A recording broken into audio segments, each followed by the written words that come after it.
What is up, everybody? Welcome back to another amazing episode of Culture FC, the weekly soccer show that's not really about soccer. We cover lifestyle, fashion, fan culture, music, politics, all of the things surrounding the beautiful game, none of the stuff really happening on the pitch.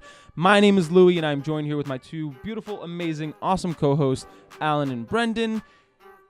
And we are back this week to discuss one topic that I have been super excited to talk about for a while, and I'm so happy we finally got to it, and that is safe standing for supporters in stadiums. Why is this important? This is important because recently there was a petition that has been signed by over 100,000 people in England to allow safe standing in English stadiums. And that's important because in 1990, the entire UK banned standing sections in stadiums and made sure that every single stadium in the UK was a sitting-only stadium. What that did was kind of sap some of the atmosphere out of these games, and so we thought it'd be really interesting to start to talk about this again because it is a point that's been coming up, and also kind of contrast it and compare it to how the MLS has safe standing and how Germany takes care of their standing sections as well. If you enjoyed this episode and you would like to know more about us, you can follow us on Instagram at culturef.c. We post behind-the-scenes pictures, quotes, a lot of interesting little things that you don't necessarily get to see or hear in the weekly show. The three of us also have our own soccer-inspired clothing line. It is called Treble, and you can follow our Instagram at Treblewear. It is TREBLWEAR. Check it out. You get to see all the cool stuff that we designed ourselves, got printed ourselves, did everything ourselves, and it would help us out. We really appreciate it. If you guys enjoy this episode, please give us that 5-star review on your favorite podcast app. You can find us on iTunes, Google Play, Spotify, and anywhere that you find your podcast, you will be able to find us. So give us that review. It helps us rank better, and we really, really appreciate it. If at any point throughout this episode, something jumps to your mind that you want to share with us, please leave us a comment in the video version or send us a DM on Instagram, email us. We would love to hear from you guys, and we definitely want interaction. So I think that kind of does it for me. I'll stop my rambling now, and let's jump into this week's amazing episode.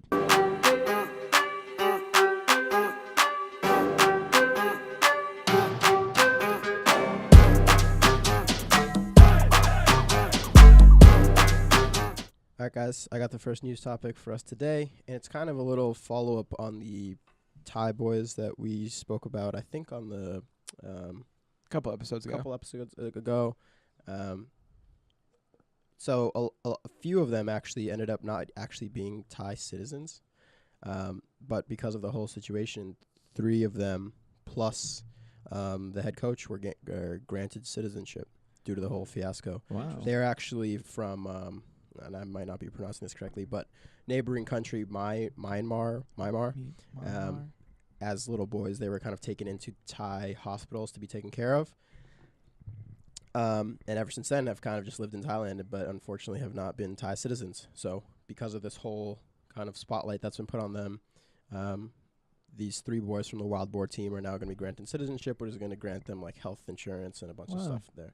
So just kind of like a nice little positive spin on something that was sort of soccer related. They were just a soccer team, but it was good to see kind of not only them just get out of it unharmed, but also get a little something in their lives a little better.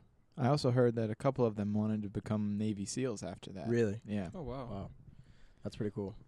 Well, good for them. I mean, if they've been living in the country for their whole lives and and having to struggle as an immigrant, not being documented, that's awful. So now, I mean, it sucks that it had to. The circumstances, yeah. The circumstances that brought about their citizenship kind of stinks for them. Like, I don't know how much I'd love being like, oh, like I'm only a citizen because I almost died in a cave. But all's well that ends well, I guess. But definitely interesting story that happened over the summer. Yeah, very nice way to tie it all up, I'd say. Yeah, it'll be nice. It'll be kind of. Did you just make a pun? What was to it? tie it all up real quick? I think if you did, he didn't even know. No. Oh, well, it was a good Unintentional. pun. Kudos to you, man. It was a good pun. It'll be interesting to see if they show up to any stadiums this year. Like a lot of teams invited them out for regular season games. We'll see really? if they actually show up. That's pretty Probably. That's pretty I cool, would like though. to If anyone think so. follows up, yeah, that'd be cool. All right, so number 2. We have a new mascot in the mix for recently relegated West Brom. Now, normally one would think a new mascot, you got to like intimidate the fans of the opposing team and whatnot. Not for West Brom. They have made their new mascot because their new sponsor, Ideal Boilers. This mascot is a boiler. It's a person dressed up in a boiler. It's just like this big white thing. Yep, just like a big white square with arms and legs. Does it have like a smiley face on it? No Just face. the boiler? I think it's just honestly, it's just a boiler. So it's a boiler with arms and legs, but no face. Yeah. So that's so strange Yeah. to me. That You is would so think- strange to me.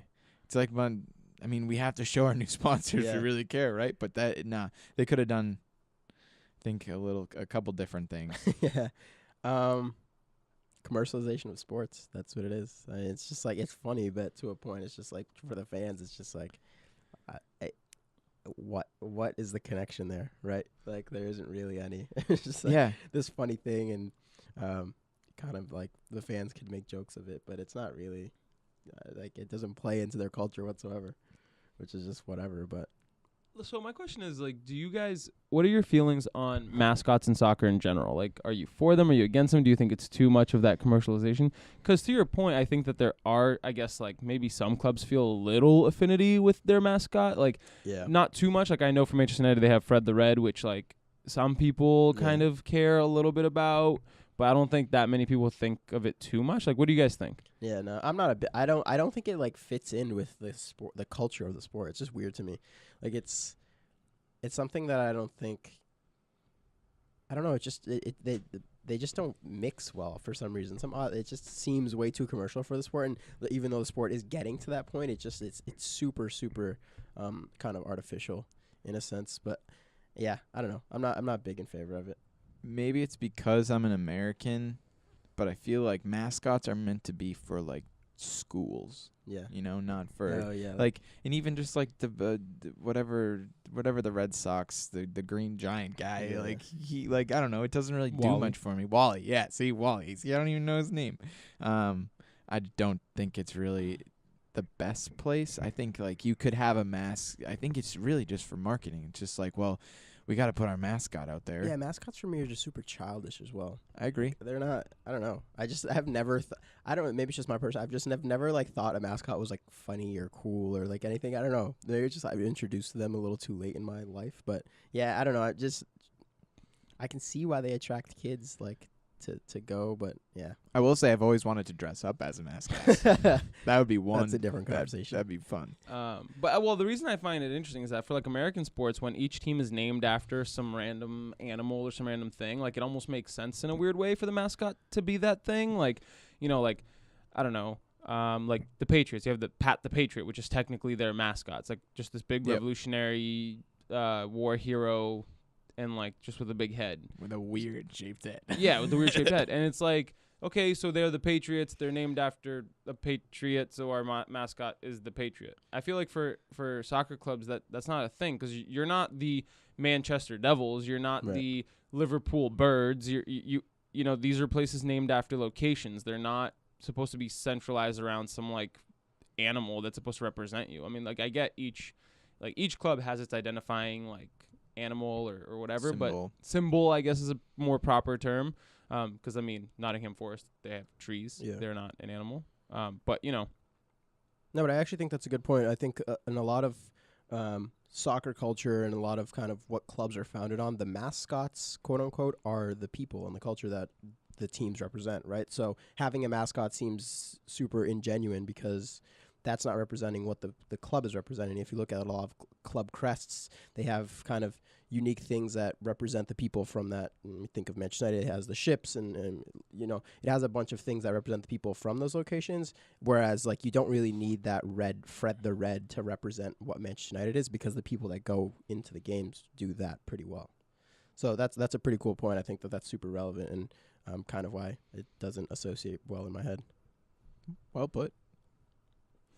But moving along to our third topic, kind of along the same lines of like when people say that modern soccer, modern football is kind of crappy. Real Madrid are selling official replica jerseys with the name of a fictional player on the back for €150. So if any of you guys have ever played the latest versions of FIFA, you may know who Alex Hunter is. Oh gosh. He's the character they No created. way, dude.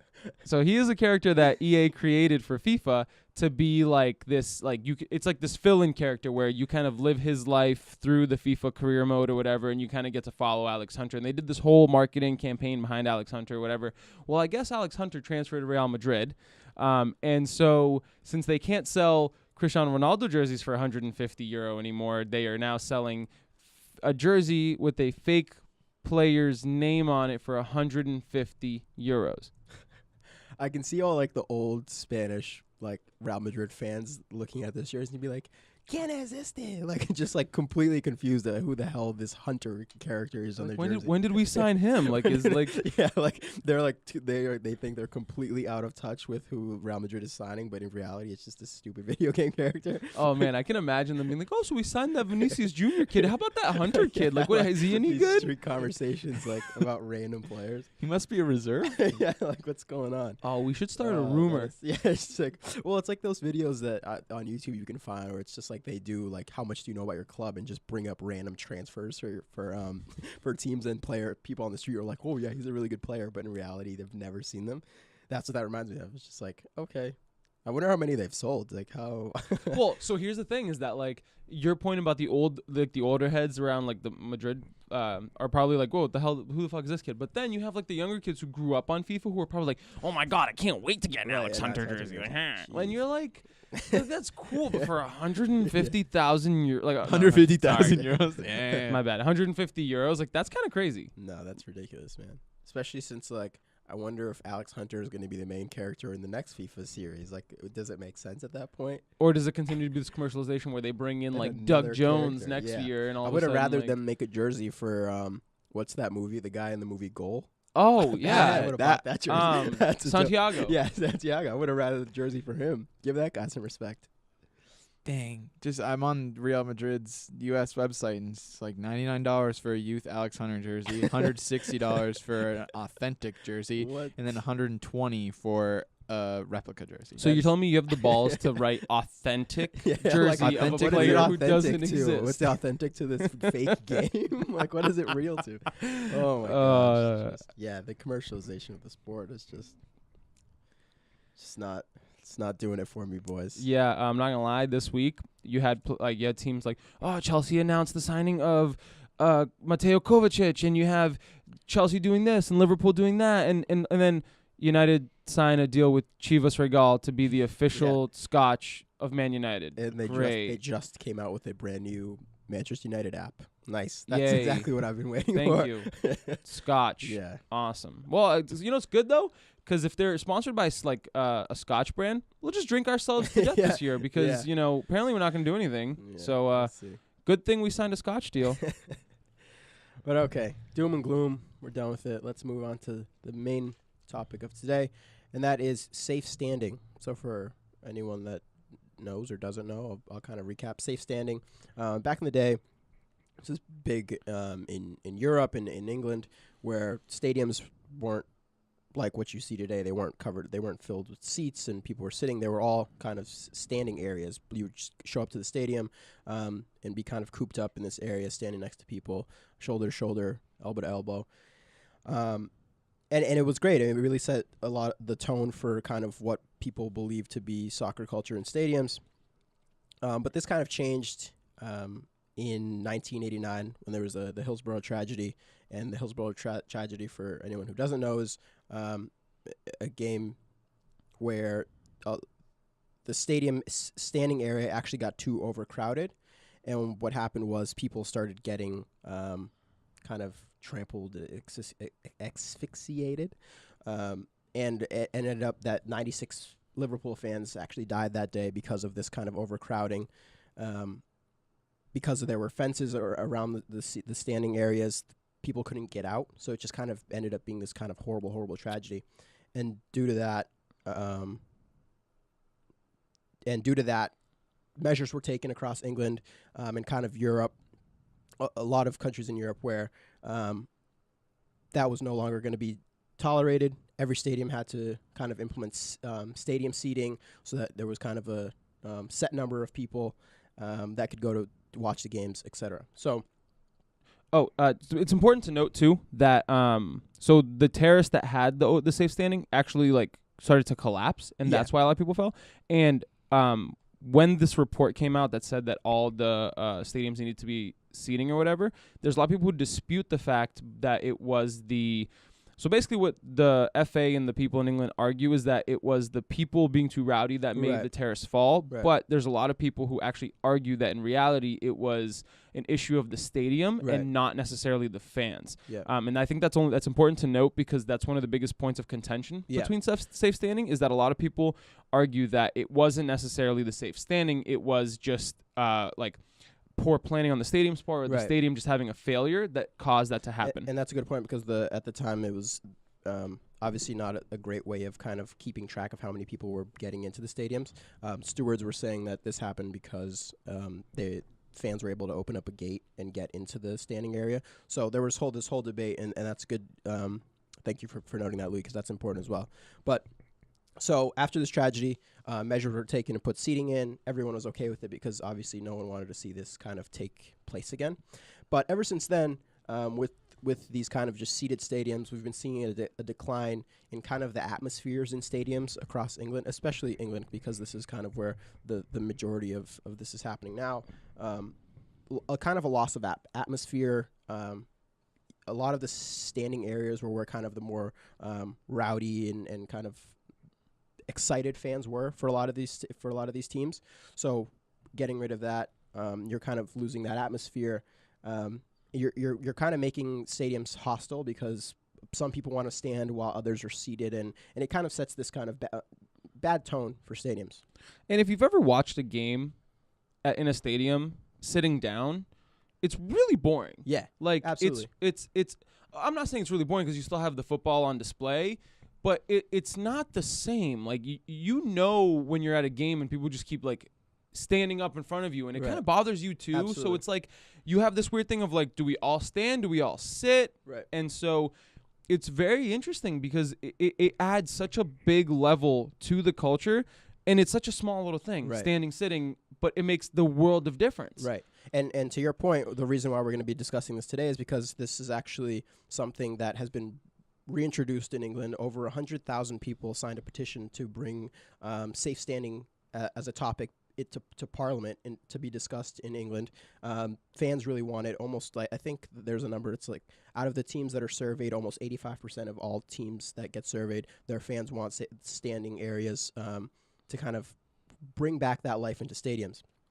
So I wanted to kind of ask you guys before, have you been to stadiums where you could stand? Like, have you ever experienced that, where there was just like a mass group of people standing? So when I was in Germany 2 years ago, I went to the Bayern Munich game, and I kid you not, the safe standing area at the Allianz was absurd to watch. Like, they were right behind the goal, and dude, when Lewandowski finished his hat trick, the entire area of the safe standing turned around and started doing the pausing and jumping up and down, basically being like, "Who the hell are you, small little farmers?" Okay, mind you, it was Ingolstadt, which is a very small team in Germany in comparison to Bayern.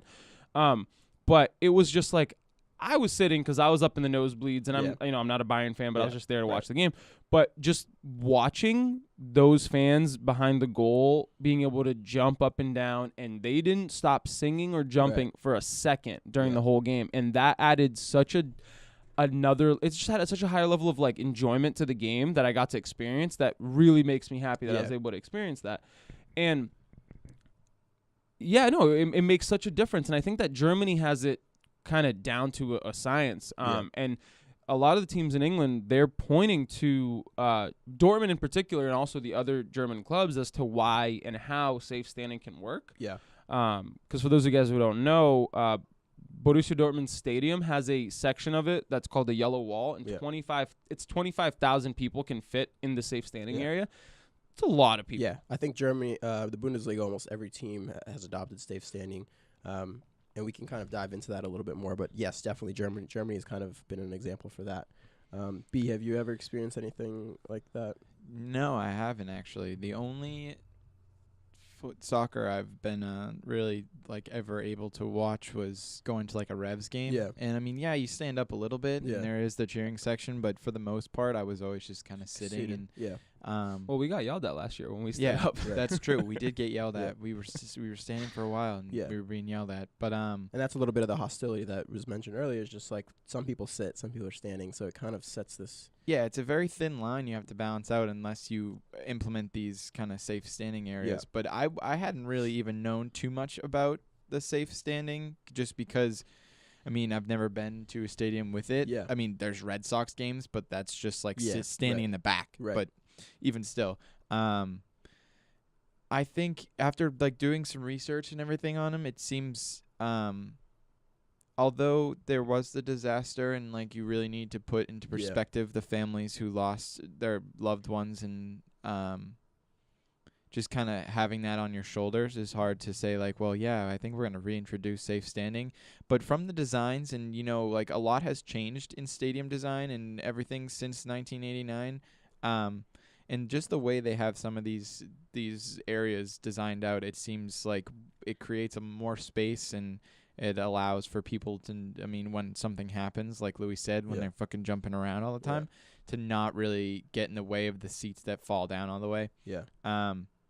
So no, I have never experienced it, but one, I want to, Yeah. and two, I think it's smart to listen to your fans and Yeah. and start to bring these back the right way. Well, a lot of MLS teams have started implementing safe standing, so We got to get into bring that. them up and get you there. Yeah. But yeah, I mean, I went to.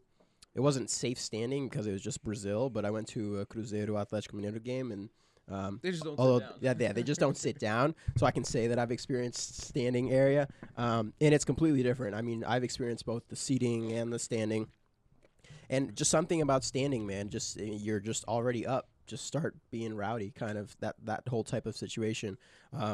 Completely different game. I mean, I remember some of the Cruzeiro Atlético game, but like I remember my feeling and kind of what I experienced more than any game I've ever kind of experienced, just because of how lively it was and how crazy it was. So yeah, I mean, I like, and you compare that to a game where you're kind of seated, it becomes more laissez-faire. And I think for us, something that we always harp on is how important the fans are to the game, and how fans for soccer especially aren't just fans; they kind of are a part of each individual game, and they are like that 12th man. So having them standing is kind of them ready in a battle position for me. And whereas like when they're seated, it's kind of just like, I'm here to just watch this game. But yeah. And it's cool to see MLS teams really start implementing this, because they're understanding that this is actually something that is uber important to cultivating passionate fans.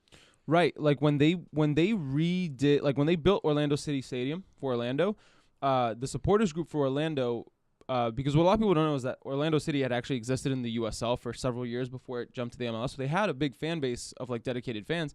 So they were actually tasked with helping the people, basically the people who were building the stadium, ask the fans for their input of what they'd want the stadium to look like, to feel like. And other MLS teams have actually kind of followed suit. LAFC, a majority of LAFC stadium was designed by the fans. And what a lot of them did was install these quote unquote rail seats. Essentially, it's these, it could either be fold away chairs or actually just straight up just rails that people can stand in front of, so that they're not like kind of falling into each other. But basically it's these rails that you can kind of stand behind that allows you to stand up safely, and you can like have something to lean on. And basically that you could find that now in Orlando City. You could find that at LAFC's Minnesota, I think, as in well. Minnesota when they open up next year, they've been wanting to implement that as well. A lot of these clubs in the MLS realize how important how much atmosphere this brings to the stadium, especially because a lot of these MLS clubs, they don't have the most fervent atmospheres, I guess, Right. or the most fervent fans. Like a lot of these stadiums are only 20,000, 25,000 seats. So they know that if it's going to be an enjoyable, awesome experience, they have to do everything that's humanly possible to make sure that everybody who's attending these games is having a good time, right? So in other words, you want to make 25,000 people feel like 40 and feel like 50. So how do you do that? You allow them to really get into the game with these safe standing measures. So it's cool that the MLS has been very progressive in this and really took the cues from Germany to when they were building these stadiums to get it to that level from the get-go. Yeah, and the lead designer for the both Orlando City Stadium and now Minnesota's, he's quoted in an article actually saying that he watched the Hillsborough documentary on ESPN 30 for 30 like 20 different times so that he understood kind of what caused that and how to prevent things like that. So when people are thinking of, oh man, is this dangerous? I think especially now with modern technology and just infrastructure, these people are very wary of what can and cannot happen in these stadiums, and they're very smart at taking the appropriate actions into making sure that these stadiums not only are going to be really fun to go watch, but extremely safe.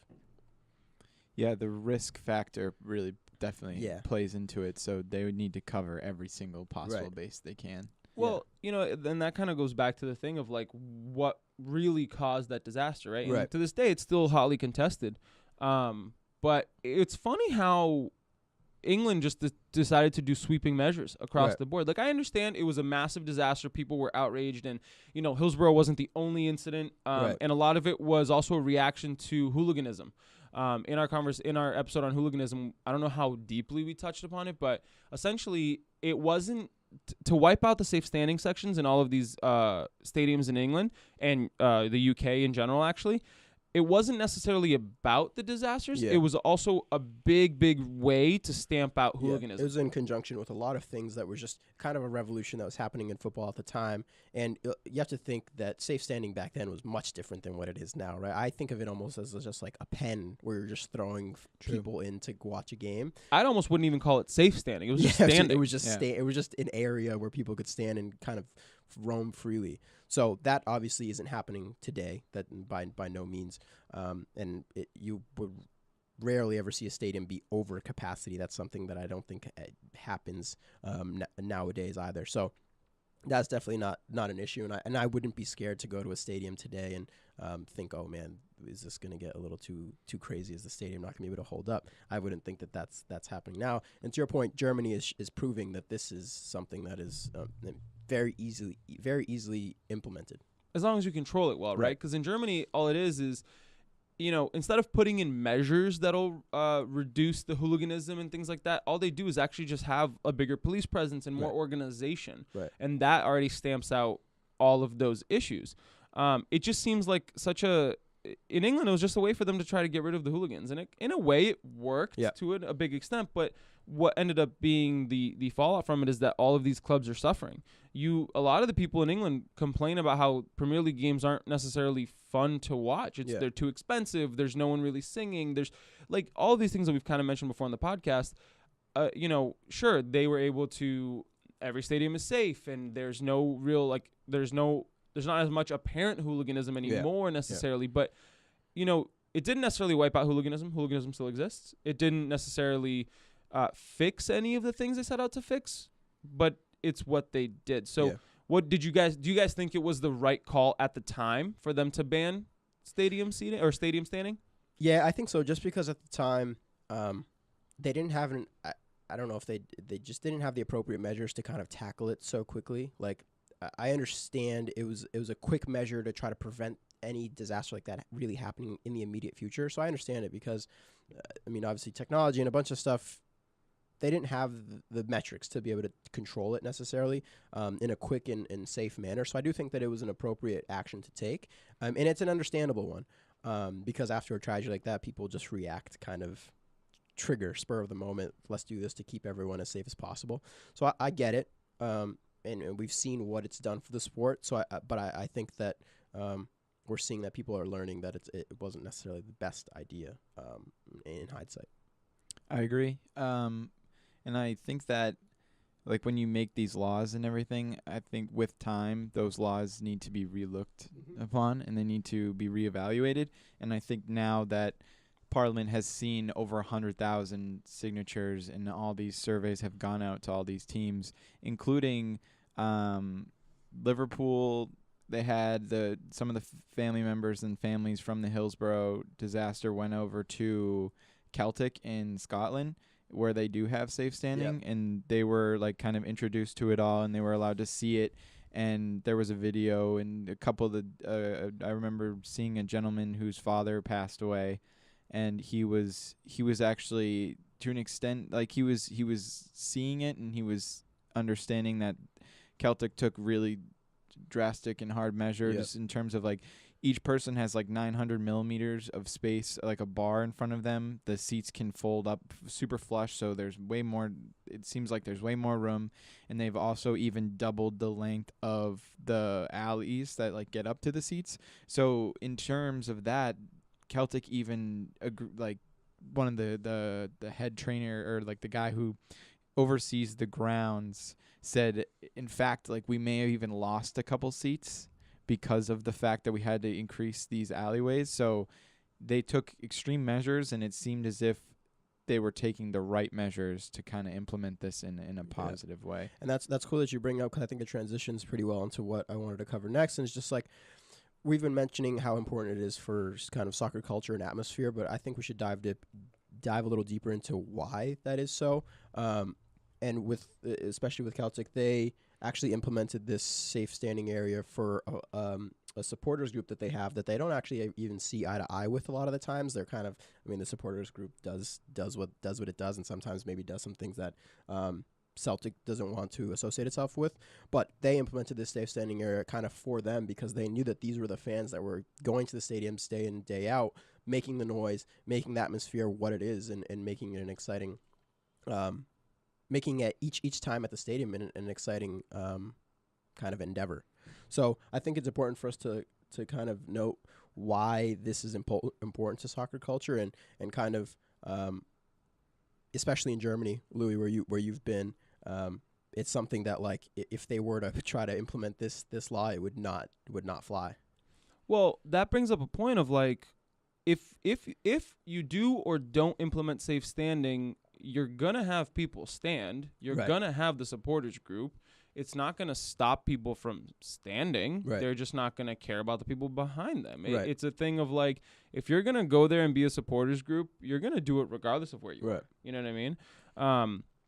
So yeah, but it adds such a big level, because you're allowed to actually, really kind of sway with your fellow fans, and you get to sing and chant, and it's going to happen whether or not they're safe standing. It just means, is there a little bit more room for you to stand, or are you just going to be cramped in front of a seat? It's going to, in my opinion, I don't think implementing a ban on standing is going to change whether or not people stand. Yeah.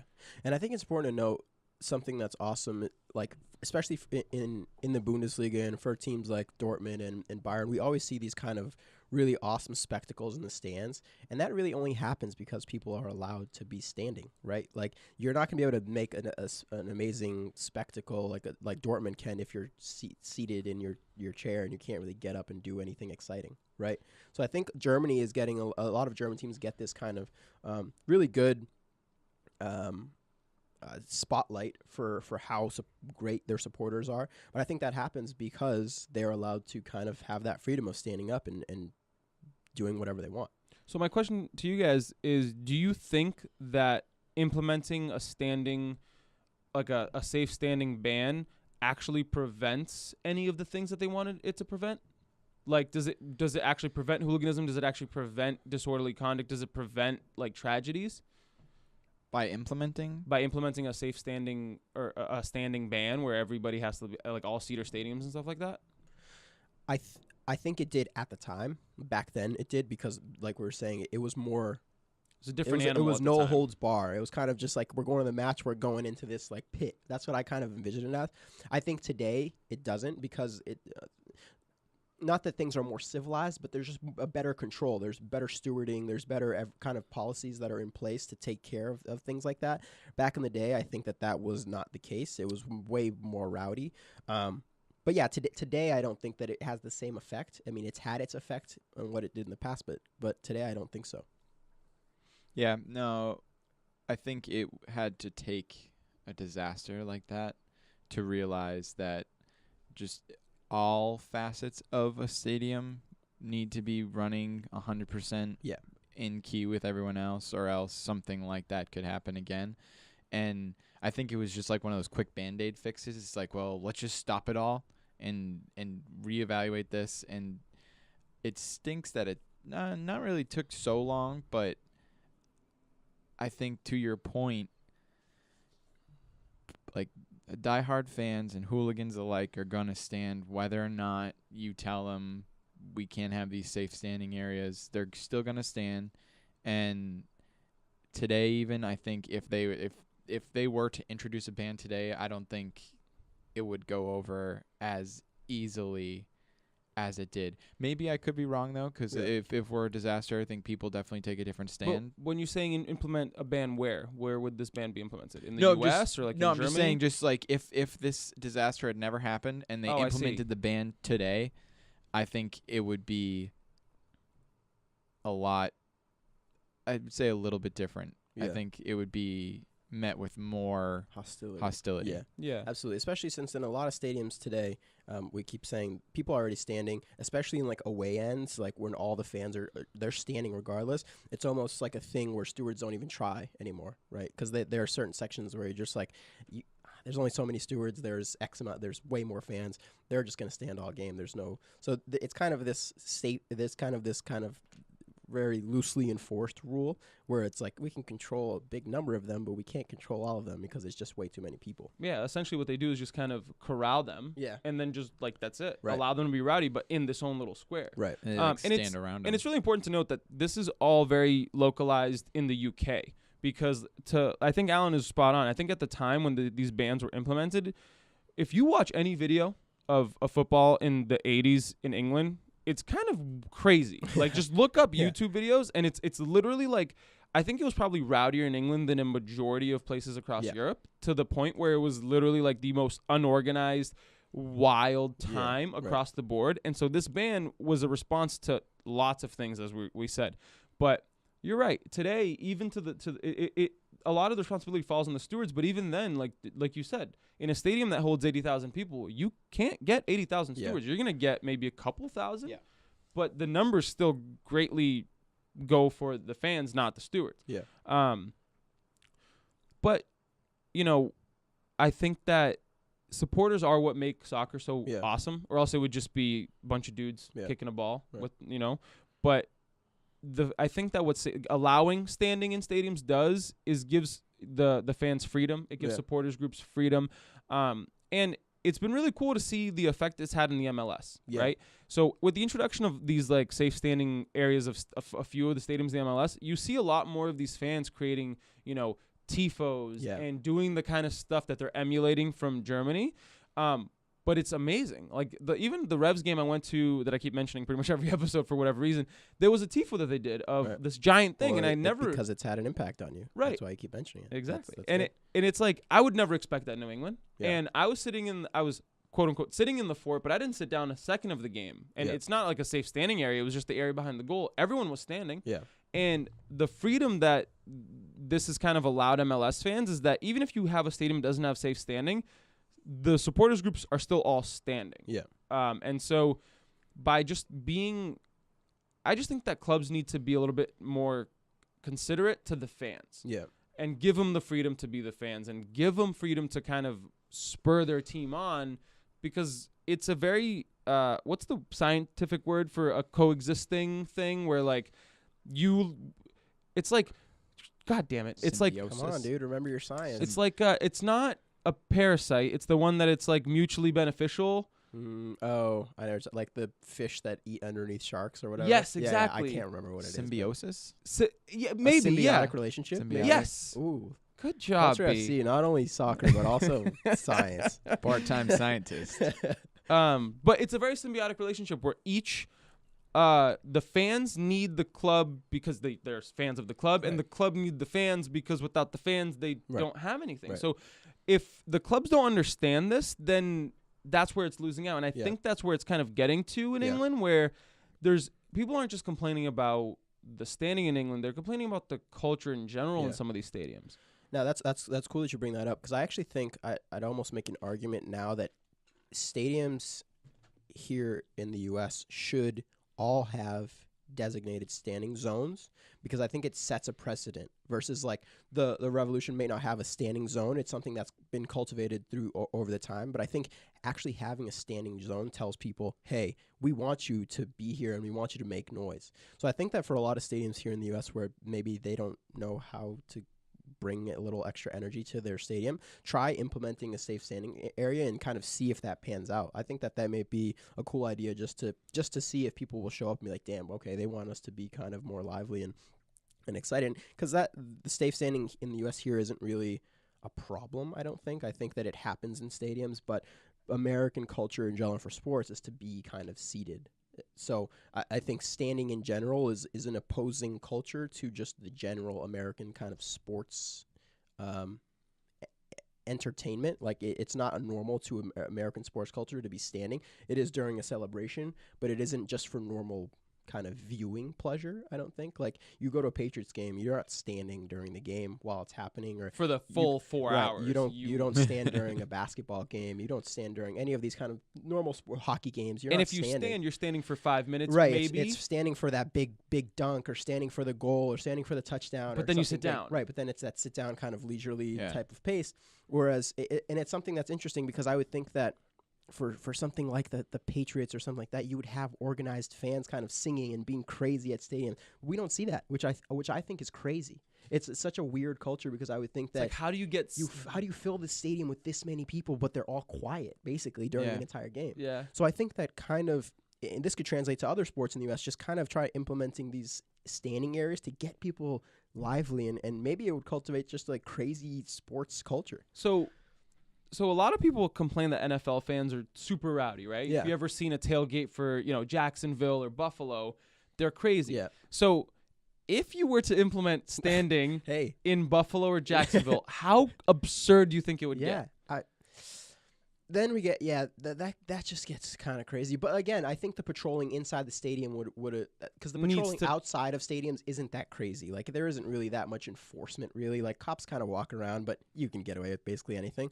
I think in stadiums it would be that kind of controlled crazy. I'd love to see it. Yeah, I would love to just see the big drunk guys in the standing zones of a Bills game just being crazy. Kind of bringing that excitement and atmosphere to the stadium. Hey, if the NFL is looking for something for the ratings to go up because they've been losing, try some standing. I don't know. And that's cool, because that brings up a good point that I just thought of. It's like, think of like all of the iconic moments you can remember in the sport of soccer. Almost all of them that I can at least personally involve something happening on the pitch, but then how people react off of it. Right, like I think of a big goal, and then I think of, damn, that those fans were going freaking crazy. Or like some of the most iconic Manchester United moments I think of like when Anthony Martial scores a goal, he goes up to the fans and they're all freaking throwing beers, going crazy. Yep. So like the fans do play a huge role in how you remember kind of these big moments. Well, if you guys are listening and you think back to not last year but the prior year's Champions League when Barcelona made that comeback over PSG. When Messi scored that the second to last goal, he ran into the crowd, and the goal was already absurd because it brought Barcelona level with PSG on aggregate. But Messi runs into the crowd, and like people talk about Messi as a more like calmly demeanored guy. If you look at this video, there's fan videos of when he ran into the crowd. Yeah. This dude was going ballistic, and all of the fans in that end were going ballistic. Right. To paint you a picture, PSG had the first game were up 4-1, 5-1, something like that. Yeah. It looked as if PSG were going to qualify no matter what. Second game comes in, Neymar literally drags Barcelona by the scruff of the neck and makes them win the game. But Messi scores a goal, runs into the crowd, and the people go nuts. Right. That's one of those goals that reaction with the fans meant almost more than the goal. Right. Yeah. The people of Barcelona had already called that game a wash to an extent. They're like, whatever. Like, let's see if we can make a comeback. But even like the most ardent supporter cannot tell me that they were not at least a little worried that Barcelona weren't going to make it through. So it's like that emotion wouldn't be there if there were no fans that are that rowdy. It would just kind of be like, it wouldn't have had the same impact. Yeah.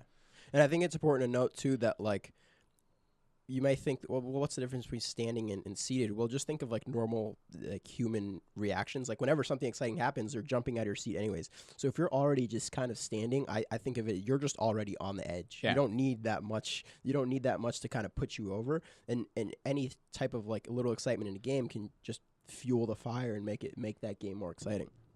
So I don't know. It'd be really cool to see that kind of culture really pick up here in the U.S. and within the every MLS team, and kind of make it kind of really exciting. Yeah, just re-involve the fans even Yeah. more and just show them like you do. And we see that with realize- some of the most No. well-supported teams in the MLS, and the teams that we always mention. They have that already. Well, one thing I want to bring up that I find amazing is LAFC.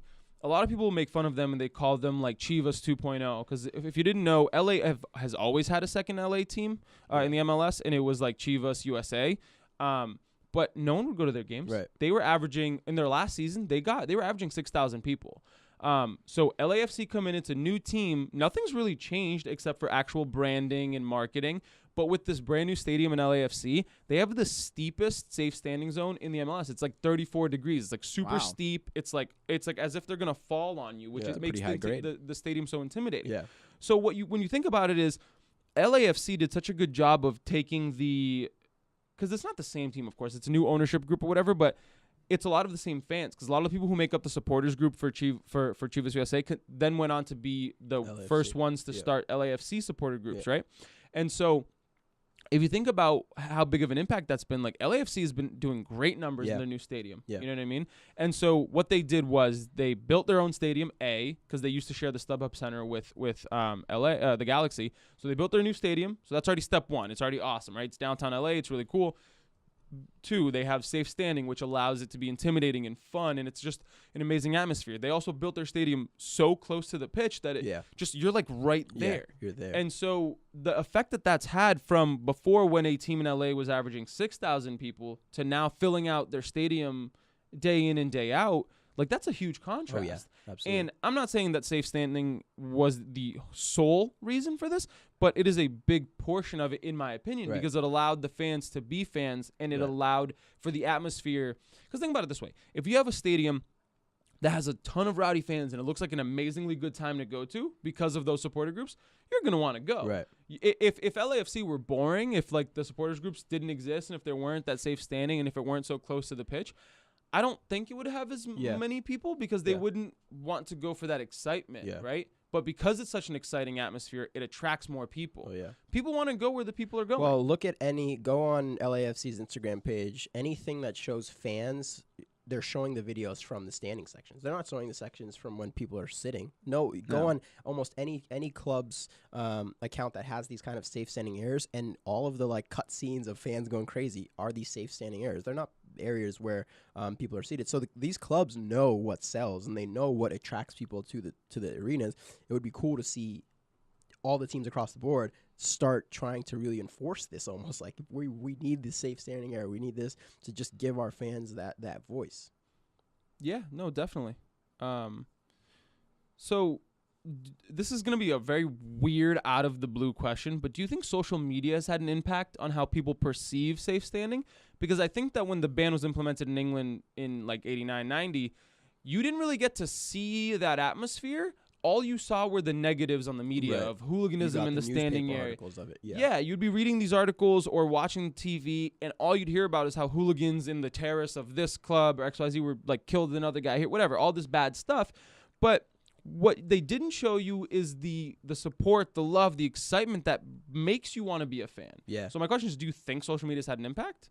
Yeah, I think it has. I mean, your voice can be heard so much easier nowadays, and on top of that, even getting a petition to get to 100,000 views, or even how just signatures, would that have been back in the day? Exactly. Yeah. And I mean, time does tell, but you can get your voice heard easier, and you can find like-minded individuals who share your same cause way easier. Yeah.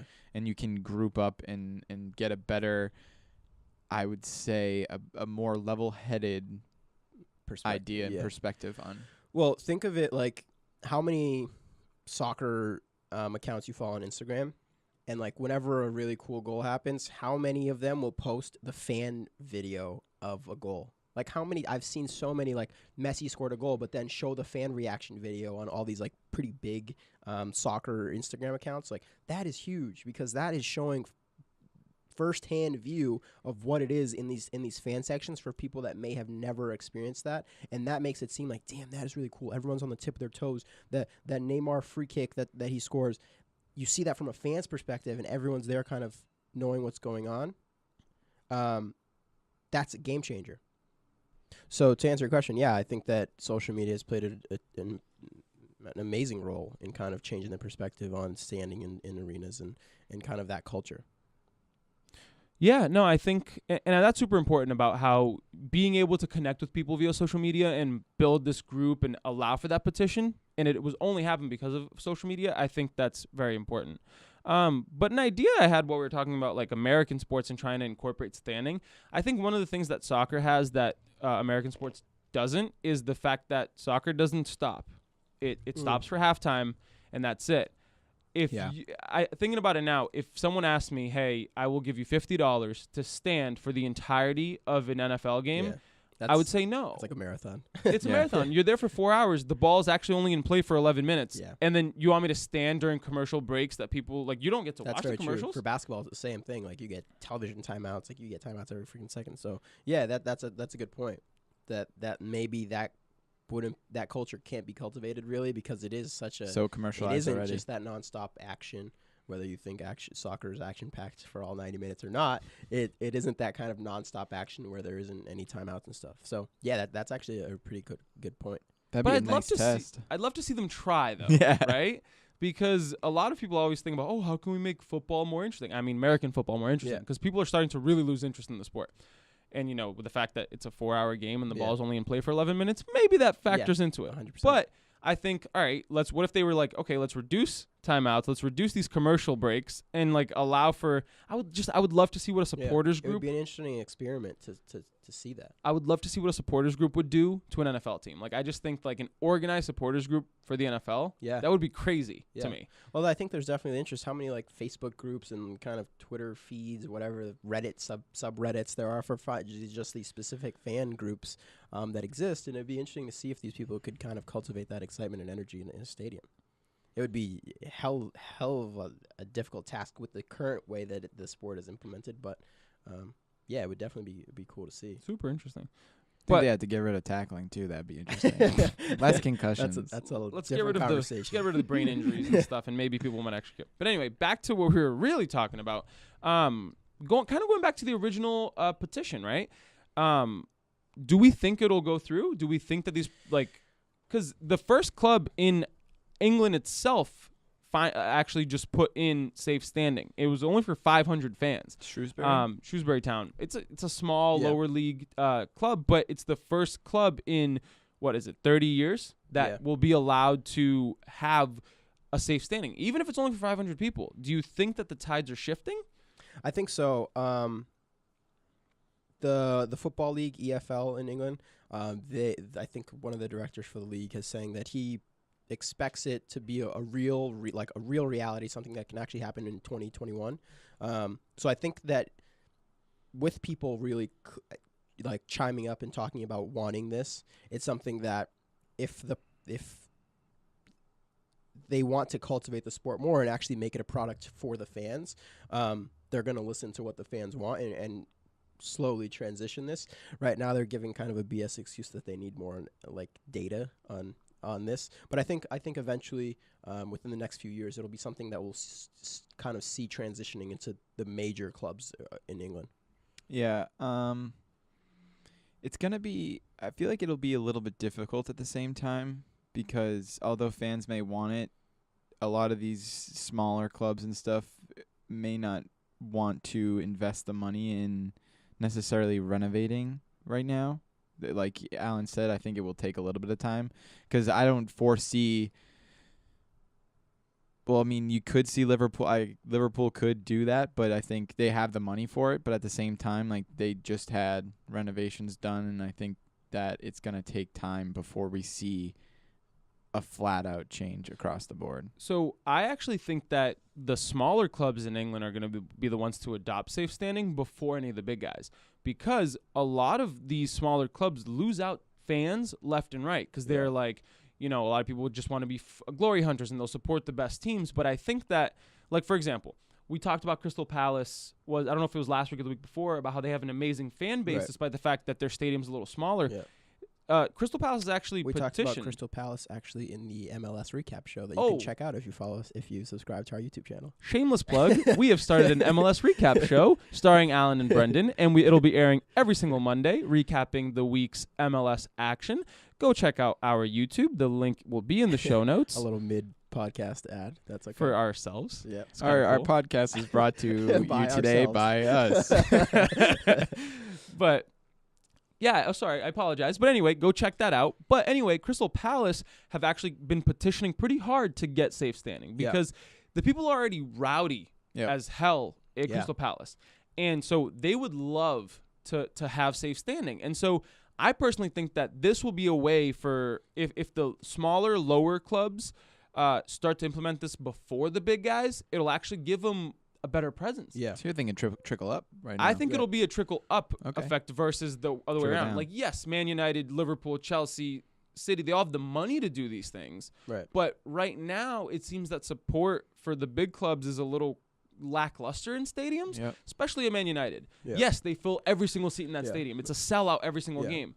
But mostly, a lot of it is tourists. A lot of it tourists. And a lot of the club have criticized the fans, but I don't know if it's justified to criticize the fans if you're not creating – if you're not doing anything to create a good atmosphere, you can't blame the fans for not creating a good atmosphere. Right. So I think that in reality, I think a lot of the lower clubs would be the ones to implement it first as a way to bring that support back to the lower clubs.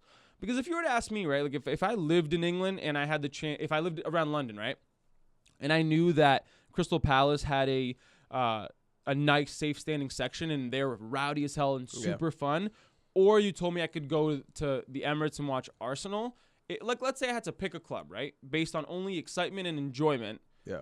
I would never pick Arsenal because I don't want that misery in general. But from a stadium standpoint and a non-biased standpoint, sure, yeah. But if I had to pick based on atmosphere, and I knew that one club, let's pretend Crystal Palace had safe standing and they're already more rowdy, or if I had to go to the Emirates, I think I'd rather go to Crystal Palace and enjoy every single Saturday and Sunday that I spent there versus suffering at the Emirates. Yeah. Plus, I follow just a bunch of like Manchester United like accounts, and traveling to Crystal Palace is one of their favorite games to go to just because of how kind of lively and just the atmosphere is. So that makes it fun even for traveling fans to kind of have that back and forth with home fans. Because it's like because the home fans of Crystal Palace are so loud and rowdy, it allows the away fans to also be loud and rowdy. You kind of have to live up to that and really put up a competition, right? Which is cool.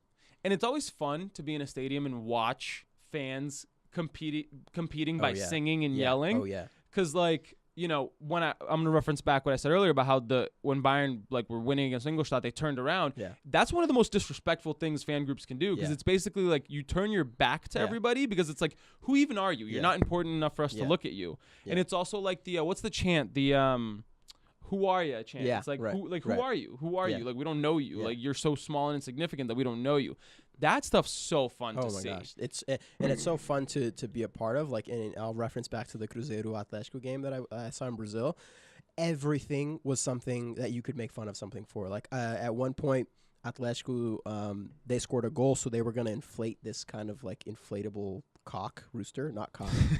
It was not a big penis. It was a big chicken. Big chicken. But it was the air blower wasn't working, so it was going up pretty slowly. So that was something for Cruzeiro fans to kind of jeer at and make fun of them for. So everything is nuanced. Everything has like a comeback, which is amazing. It was just so much fun. Like, and especially as I don't even know, I was 12 at that point. Like, just such an amazing experience that till this day, it's been like my favorite soccer experience ever.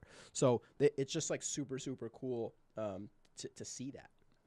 Right. And I think that it's such you do have a lot of younger kids going to games, and of course you don't want them to be exposed to the violence that it used to exist, but at the same time, like you said, it had such a big impact on you that having a stadium full of actual amazing support will have an impact on any kid. Yeah. And at this time, it's important to note that I wasn't even that big into the sport of soccer. Like, I didn't really follow it at that point, but like that was something that has stuck with me, just crazy. How old were you when you went? 12. 12? Yeah. That'll definitely stay with you. Yeah, no, it was something that was just like an amazing experience. But yeah, I mean, that I can say was kind of like the thing that made me really start following the sport and understanding the passion for it. Just the relationship you yeah, share like with what the club. what the club means to the fans and the fans mean to the club. Like it's such an unreal thing. It's hard to explain if you haven't experienced it. But it's something that is kind of life changing. And like, also, I want to say that we're not saying here that you can't go to a game and sit if that's what you want to do. Right. You know what I mean? We're not saying that stadiums should be all standing. We're not saying that stadiums need to all be this. But what we are saying is that a game needs atmosphere. Yeah. Clubs, stadiums need atmosphere. And without safe standing, the atmosphere suffers. Right. And I just want to clarify that so that people don't think that we're shitting on people who sit in games. No, absolutely not. I think that, for different services, some people want to enjoy it seating. Some people, I think that clubs just need to make an effort to include all types of fans. Yeah, they need to include the ones that want to go for a kind of a leisurely enjoyment and maybe just want to be sitting down. But they also need to include the people that are going to be making the atmosphere exciting. Right. So that's a good point. That's absolutely true. Because like even at the Bayern game, yes, I sat and enjoyed the game, but I enjoy the atmosphere sitting. Like getting to watch the atmosphere. Yeah. I'll tell you this right now. It was like 5-1, I believe the scoreline was, and I remember some of the goals. But what will stick out in my mind will always be the traveling support for Ingolstadt, which was a couple of sections away from me, and that was amazing. And then also the standing area behind Bayern's goal. Those two things in my mind, I can vividly play back that like my mental video memory here. And just watch it. Yeah. And I don't know if I'll be able to do that for the goals in 2 years or whatever it is, but I will always remember that support. Absolutely. And so, like I sat down and watched it, but I got to enjoy a game and enjoy the atmosphere. And that is super critical, I think. It's like the full package deal. Yeah. Yeah. Bayern gave me their full package. It was great. Was it big? It was very big. Yeah. Big package. 70,000, I think. 70,000, wow. Yeah, it was a very big package. That's a big package, and I'm glad you enjoyed that package. Oh, it was great. But to kind of like bring this back one more time and wrap it up, do we think that these big clubs will eventually implement safe standing? Like, I would love to see safe standing at Manchester United, at Old Trafford. I think it's inevitable if the fans are really kind of clamoring for it. It's going to happen, and especially, if the product on the field isn't living up to what it needs to be, like they need to make sure fans are still coming and attending the games and making something exciting. But we've seen it, like if fans wanted singing sections, so Manchester United brought singing sections. So I think eventually, when fans want something, that they're gonna, especially these kind of these things that kind of change the atmosphere in a stadium. Especially once these smaller teams are adopting it and seeing how successful it can be, the bigger teams are going to want to take advantage of that, because at the end of the day, if you have an exciting stadium, the interest in your club, ticket price, everything goes up, which at the end of the day, a lot of these clubs, that's what they care about is the money. I think we'll see that for sure. Yeah, I think if you're a responsible and a smart, intelligent club, you're going to listen to your fans. Right. And when X amount of people want something, you should hear them out and at least try it out. But that can't start until Parliament opens it up and opens allows it back up. Yeah. So we'll see. So hopefully that comes in kind of quickly, and then that kind of will open the doors for teams to start implementing. And another thing that we haven't really touched upon, honestly, at all in this episode is I think about the Champions League, right? And if you watch videos of like what it's like to go to the Bernabeu or to go to the Parc des Princes, I can't speak French. I apologize. But PSG Stadium, the atmosphere is absurd. So, but like think about it. You're traveling, right? Your club is gonna go play in Paris, and all of a sudden you walk, like the players walk out, and there's this massive people just intimidating the crap out of you. I don't know if they get that in England right now. And yes, I've heard that because I was Googling, like, okay, if I were to go to England, which United game should I go? Should I go to a Prem game or a league game, a cup game, or should I go to a Champions League game? They say that the Champions League games are a lot more rowdy because the more serious fans go. But at the same time, I feel like without that safe standing, without that, without the liberty in England to be an actual supporter, I'll say, it must make it a little bit less intimidating. Yeah. Like for Real Madrid to show up to Old Trafford, I feel like it's much less intimidating than for Manchester United to show up at the Bernabeu. Right. Oh, absolutely. I think like England has lost a little bit of that edge. That edge. Yeah, I think intimidation factor. It's become kind of like, oh, we'll just show up to England. Whereas like you pull up to a German club, you pull up to these Barcelonas, Real Madrids, like you're pulling up It's like we got to be ready for this. So absolutely, I think that England has kind of lost that spark, and I think bringing that back will bring England, which is like England's supposed to be like the hard, freaking like badass kind of culture. Yeah. I think bringing that back will kind of bring back some of that toughness that has been lacking in the support there. And it's interesting because I do say that, but the Liverpool City game in the Champions League last year, they were rowdy outside of the stadium, correct. but not in the stadium. Yeah. All the rowdy guys couldn't get in. Right. No, but yeah, that's exactly it. And like, obviously there was a lot of, there was some violence and stuff that happened, but like if some of those fans could have gotten in, that atmosphere, although it was pretty bumping, would have just imagined tenfold, 20-fold, just the excitement in there. Would have been Totally intense. Yeah. But yeah, I think that wraps up everything we've got to say. I think if you haven't experienced safe standing and you have a club local to you that has it, or that not even safe standing, just it kind of embraces that culture, definitely go check it out because it's something that you do need to experience firsthand versus listening to three dudes talk about. But absolutely go do that. If you do that, let us know. Let us know what your experience with it was. And yeah, I think that's about it. Definitely a good place to stop here, but yeah. Cool. So that about does it for us this week. It was a super interesting topic. We would love to hear your feedback. Let us know if you've ever experienced safe standing or ever stood up an entire match of football. Please let us know. Send us a DM, email, whatever. Comment on the video. And if you're listening to this or watching this on the video version, subscribe, like the video. It lets us know that you like what we're doing. And that about wraps it up. We will see you next week in a new episode.